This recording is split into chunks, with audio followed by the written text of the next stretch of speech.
Manchester United qui bat Manchester City 2-1 dans un match très moyen, il faut dire les choses, un match très moyen, mais on a vécu les 5 dernières minutes où City nous a fait du City de cette saison et Manchester United qui s'impose. Donc je pense que il faut rendre hommage à United qui a réussi quand même à surmonter tout ça et à être un peu moins fragile, si on peut dire ça, que Manchester City. Mais à vrai dire, ce que vit Manchester City est assez, je dirais, est assez problématique parce que je pense que c'est plus un problème du mauvaise passe et tout, mais c'est un problème qui va au-delà de ça.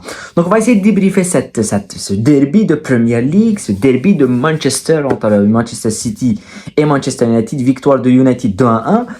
On va un petit peu parler du scénario du match. Donc avant de commencer, n'oubliez pas de liker et de vous abonner au maximum au match, à la vidéo, bien sûr à la chaîne.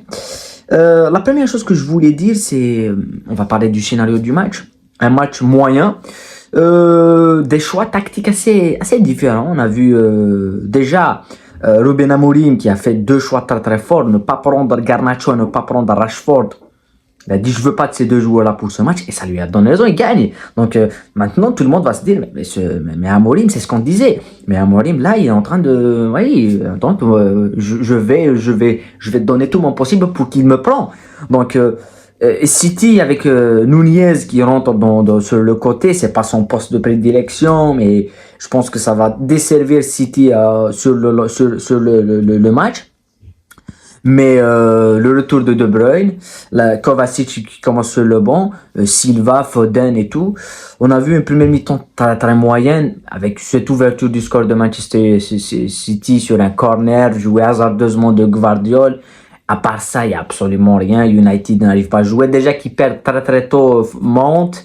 Et ça un petit peu, ça change la lecture du match de Amorim. Mais une deuxième mi-temps très moyen. On voit des joueurs, on dirait que c'est un 0-0 et que les 2 équipes ne veulent pas gagner. C'est ce que j'ai remarqué, moi. Alors que United est en train de perdre, City est en train de gagner. On voit des joueurs, ce qui me fascine côté City, ce qui m'a surpris et qui démontre un petit peu la fragilité de cette équipe actuellement, c'est que des fois, du coup, par exemple, il prend le ballon, en 1 contre 1, on sait tous que c'est un joueur qui provoque et tout. Là, il y va pas. Il prend un ballon, il y a 1 contre 1, non. Il revient derrière, on essaie de tourner le ballon. United qui prend le ballon dans son camp et qui joue des petites passes sans aller jouer dans l'autre côté. C'est assez triste. Après, il faut dire les choses. United a eu 2 occasions en deuxième mi-temps qu'ils ont raté avec Bruno Fernandes, un face-à-face assez surprenant. Mais il faut dire les choses, il y a Amadou Diallo qui est quand même un super joueur. Je l'ai vu l'année passée, je l'ai découvert dans un match de coupe, je pense.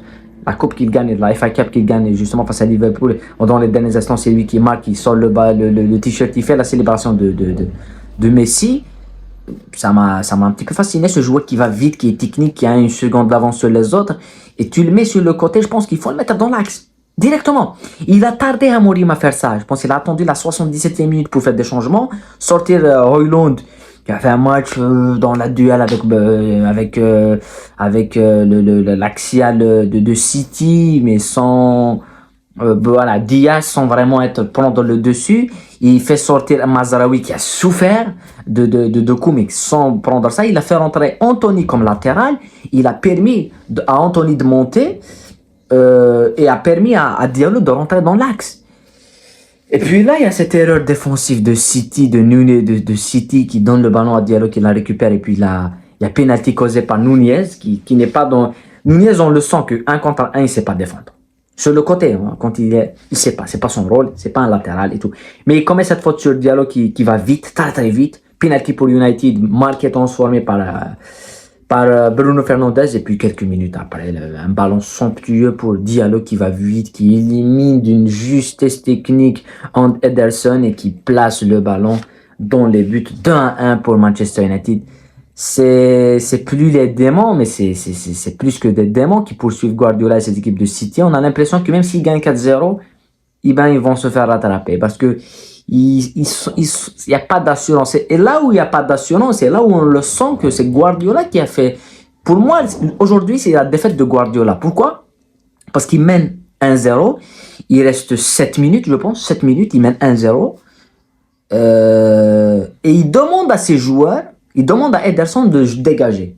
Il demande de jouer lent. Alors que normalement, Guardiola, ça joue jamais lent. Ça joue court, ça sort de derrière et on n'a pas vu United les presser, leur poser des problèmes quand ils font un pressing énorme. On n'a pas vu ça.